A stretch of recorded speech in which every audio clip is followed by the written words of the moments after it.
Et salut tout le monde, c'est MT, j'espère que vous allez bien. Aujourd'hui, on va parler d'un processeur qui coûte qu'une centaine d'euros et on va voir ensemble justement si c'est possible de jouer ou pas avec en 2020 à peu près tous les jeux en fait en ultra en 1080p. Ce processeur là, je vais bien sûr parler du processeur de chez AMD, le Ryzen 3 3100. Au niveau des caractéristiques techniques de ce processeur-là, c'est un processeur qui possède donc 4 cœurs, 8 threads avec une fréquence de base de 3,6 GHz pour 3,9 GHz en boost. Ce processeur-là est fourni avec le Vraysteed qui est le ventirad de base de chez AMD qui fera totalement l'affaire pour du jeu sans aucun souci. Vis-à-vis de la partie configuration de test et avec quoi je l'ai testé. Je l'ai testé sur une X570 Gaming F de chez Asus avec 16 Go de RAM en 3000 MHz de chez Corsair. Et au niveau de la partie carte graphique, car ce processeur-là n'intègre pas de carte graphique intégrée, j'ai testé avec une 2080 Ti de chez Asus ROG avec le modèle OC, qui est ma carte graphique de référence et de base. Mais je me suis dit que c'était pas non plus réellement pertinent de comparer ça et d'utiliser ce processeur avec une carte graphique à 1400 € et un processeur à 100 €. J'ai regardé un petit peu moi ce que j'avais en stock au niveau des cartes graphiques et voir aussi en fonction des prix et en fonction de ce que l'on retrouve sur le marché de l'occasion quelle était la carte graphique la plus pertinente. Et j'ai choisi d'utiliser et de vous proposer un comparatif avec la 980. Donc certes c'est une vieille carte, elle embarque 4 Go de RAM mais vous allez voir qu'elle fait largement le taf pour presque tous les jeux. C'est une carte graphique qu'on va le retrouver à l'heure actuelle en occasion aux environs des 100 €, voire maximum 120 € directement. Donc très sincèrement, une très bonne carte qui fonctionne encore à l'heure actuelle pour du 1080p. Pour même pousser un peu plus loin l'objet et la partie comparative, j'ai voulu le comparer aussi avec deux de ses cousins, donc deux processeurs de Ryzen 5. J'ai choisi le Ryzen 5 2600 qu'on utilisait souvent dans les petites configurations à 500 € et le Ryzen 5 3600X que je vous avais déjà confronté avec le 10400F de chez Intel dans une précédente vidéo. Donc si vous ne l'avez pas vu, je vous la mets dans le petit en haut à droite, comme ça vous permettra après cette vidéo là peut-être de vous donner un avis, de savoir est-ce qu'il vaut mieux passer chez Intel ou pas avec l'autre vidéo. Enfin bref, c'est pas le sujet de celle-ci. Là, on va parler du 3100. Donc là, ce que je vous propose, c'est qu'on passe directement sur mon PC pour pouvoir vous présenter tous les résultats. Mais avant, petite courte pause pour la partie pub. Cette vidéo est sponsorisée par YourCDKeys. Et cette vidéo est sponsorisée par le site YourCDKeys. Donc là, on se retrouve directement sur le site.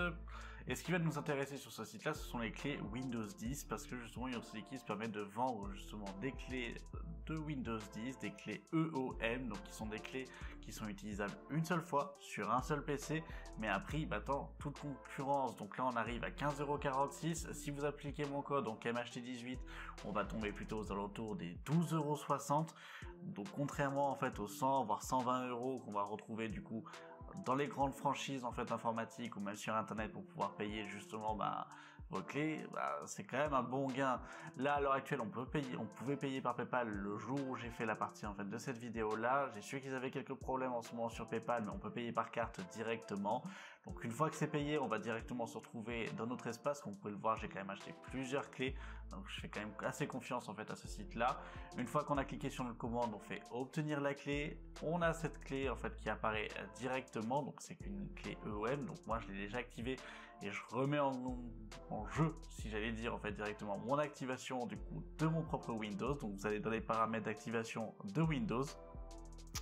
Vous allez avoir cette fenêtre mais qui sera peut-être pas exactement la même dans le cas où vous n'êtes pas activé et que vous avez votre Windows qui n'est pas activé, où là il vous demandera directement d'insérer une clé pour l'activer. À ce moment-là, vous retournez sur votre espace, vous faites un copier, puis après on retourne dans la fenêtre avec un beau copier directement. Hop, on fait suivant, il nous demande si on veut utiliser Windows de façon optimale. On va faire activer. Comme ça nous permettra d'activer la licence et vous allez voir que directement le Windows fonctionne sans aucun souci. Et là, on a activé notre clé pour moins de 13 € grâce à YourCDKeys. Donc ça reste quand même une bonne affaire. Si vous aimez ce type de vidéo, n'hésitez pas à me le dire en commentaire, à mettre un pouce bleu, à vous abonner en activant la cloche de toutes les notifications et puis on passe au reste de la vidéo. Donc là, on va commencer déjà avec le premier jeu qui est Counter-Strike que j'ai testé. On va commencer avec la configuration avec la 2080 Ti, comme ça vous donnera vraiment le maximum que l'on peut avoir. Et là on voit quand même que le 3100 est en dernière position mais qui n'est pas réellement une dernière position car on est quand même sur 418 FPS de moyenne. Donc c'est vraiment quelque chose qui est quand même très élevé. Après, là, c'est quand même beaucoup plus dû aussi à la 2080 Ti. On va le voir avec la 980 où là, ça sera un peu plus intéressant et les scores sont plus serrés entre les différents processeurs. Mais en soi, on a quand même un classement qui est cohérent. On se retrouve avec 418 FPS du coup pour le Ryzen 3 3100, avec 429 pour le Ryzen 5 2600 et pour le 3600X 465. Donc là, on passe au gros jeu. Donc sur Death Stranding, on se retrouve avec une moyenne du coup de 124 FPS contre 119 pour le Ryzen 5 2600 et le 3600X qui lui passe devant avec ses 132 FPS de moyenne. Mais vous voyez quand même que le Ryzen 3 3100 fait quand même bien le taf et reste quand même dans la course. Au même titre que pour PUBG, et c'est là où c'est même plus surprenant, en fait, sur le 3100, on passe devant le 3600X, du coup avec une moyenne de 137 FPS contre 124 du coup pour le Ryzen 5 2600 et 114 du coup pour le Ryzen 5 3600X. Sur Horizon Zero Dawn, du coup, on est plutôt là un peu plus bas. On se retrouve bon dernier avec 98 FPS de moyenne. Et sur Assassin's Creed Odyssey, on est pareil en dernier avec 90 FPS de moyenne. Donc tout ça a été effectué du coup en 1080p. J'ai tout enregistré via une carte d'acquisition externe. Donc je n'ai pas enregistré via le PC de test et du coup via ma table de benchmark. Donc aucune altération du coup sur les performances en jeu et sur l'utilisation de la carte graphique. Maintenant pour d'autres jeux, on est passé sur The Witcher 3 où là sur The Witcher 3 on tourne sur une moyenne de 141 FPS pour le Ryzen 3 du coup 3100 contre 134 FPS pour le Ryzen 5 2600 et 183 et là ça explose tout avec le 3600X. Sur Warzone, donc le Battle Royale de Call of Duty Modern Warfare, on se retrouve avec une moyenne de 142 FPS. Alors vous allez me dire que c'est pas évident de refaire en fait à chaque fois la même scène sur Warzone. Donc j'ai utilisé du coup en fait le mode d'entraînement du Battle Royale que j'ai refait 4 fois et j'ai fait la moyenne du coup de ces 4 tentatives où j'ai refait exactement le même parcours en simulant 2 combats en fait directement, même si ce sont avec des bots, pour pouvoir obtenir du coup une moyenne cohérente. Et j'ai fait ça du coup pour les 3 processeurs, ce qui nous donne quand même du coup là une moyenne de 142 FPS pour le 3100, donc autant dire qu'il fait largement le travail aussi. Sur Fortnite, on est à 165 FPS de moyenne. Battlefield 5, on est encore au milieu avec 145 FPS de moyenne. Et Need for Speed Heat, là par contre on est bon dernier avec 101 FPS de moyenne contre 105 et 103. Donc en soi, on n'est pas non plus en fait vraiment totalement dernier, on est plutôt dans la tranche moyenne si on estime à 1 ou 2 FPS de moyenne de marge d'erreur. Et là, on va passer au cas, j'allais dire, le plus concret, mais surtout le plus utile en soi, c'est avec la GTX 980. Donc, toujours enregistré en 1080p via une carte d'acquisition externe. Sur Counter-Strike, on va se retrouver avec une moyenne de FPS du coup de 198 FPS. Ce qui est quand même bon, sans aucun problème, on va pouvoir jouer. Surtout si vous avez un 144 Hz, vous allez pouvoir bénéficier du 144 Hz sans aucun souci. Avec le Ryzen 5 3600, on dépasse les 200 FPS, on est à 208. Et le 2600, là par contre, on est à 195, donc un tout petit peu en dessous du coup du 3100. Mais en soi, pas réellement en fait d'énormes différences du coup sur Counter-Strike.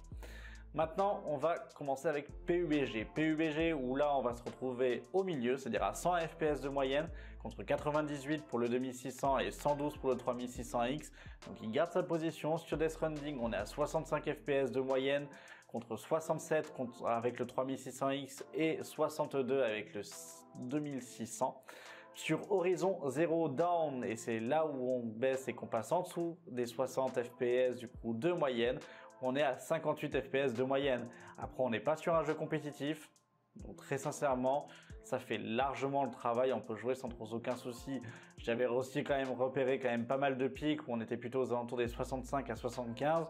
Mais au niveau des MSI Afterburner, là où moi je me base du coup pour la partie en fait FPS moyen, on était à 58 du coup sur tout le parcours que j'ai choisi. Au niveau d'Assassin's Creed Odyssey, on se retrouve avec 51 FPS aussi de moyenne contre 54 avec le 3600X et 49 du coup pour le 2600. Maintenant, sur Fortnite, on se retrouve quand même avec 79 FPS du coup de moyenne où là on est bon dernier contre 82 avec le 2600 et 90 du coup avec le Ryzen 5 3600X. Sur Need for Speed Heat, on va se retrouver bon dernier avec 60 FPS de moyenne contre 61 avec le 2600, donc 1 FPS de différence, et 5 FPS de différence avec le 3600X, donc 65 FPS. Sur The Witcher 3, on se retrouve avec 60 FPS de moyenne, donc là au milieu, 62 pour le Ryzen 5 3600X et 58 du coup pour le Ryzen 5 2600. Sur Warzone, donc le Battle Royale de Call of Duty Modern Warfare, on va se retrouver avec 54 FPS de moyenne, donc là par contre, on rentre sur du compétitif, on est quand même un peu plus mauvais si on peut dire ça, c'est pas ultra évident. Donc c'est pas top non plus. Sur Battlefield 5, là on est au milieu, on est à 53 FPS de moyenne contre 54 avec le 3600X et 50 pour le 2600. Donc on reste quand même très bien pour la partie campagne ou autre, mais très sincèrement, voilà, ça fait le travail. Après, il faut pas non plus oublier qu'on est sur une carte graphique du coup qui est quand même très vieille, hein, directement. On n'est que sur 4 Go de RAM, c'est pas énorme. Mais on peut trouver du coup aujourd'hui un peu mieux aussi sur le marché de l'occasion. Pour conclure sur ce processeur, là comme vous avez pu le voir du coup sur tous les benchmarks, il fait quand même le travail avec une grosse carte graphique. C'est limite s'il ne la limite pas et s'il ne bride pas la carte graphique, mais en soi avec une petite carte graphique, sur du jeu histoire comme je l'appelle, c'est-à-dire comme du The Witcher ou autre, on n'est pas sur le jeu en fait compétitif. À ce moment-là, vous allez atteindre du coup à peu près les 60 FPS, entre 50 et 60 FPS, ce qui peut suffire en fait en soi quand on est casual gamer et qu'on n'est pas ultra exigeant. Dans le cas où vous êtes sur du compétitif, on sera au-dessus du coup des 60 FPS par exemple, avec du coup Counter-Strike ou avec Fortnite ou avec Warzone ou Battlefield.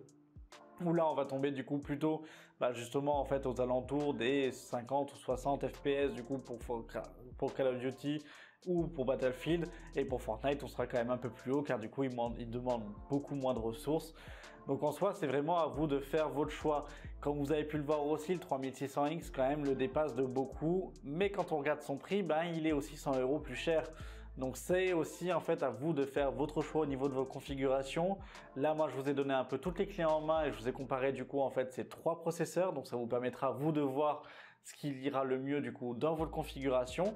Sur ce, si vous aimez cette vidéo et si vous aimez ce type de vidéo, n'hésitez pas à mettre un pouce bleu, à vous abonner en activant la cloche de toutes les notifications, comme ça vous serez au courant du coup de mes prochaines vidéos et de mes prochains tests. Sur ce, je vous dis à plus tard, salut!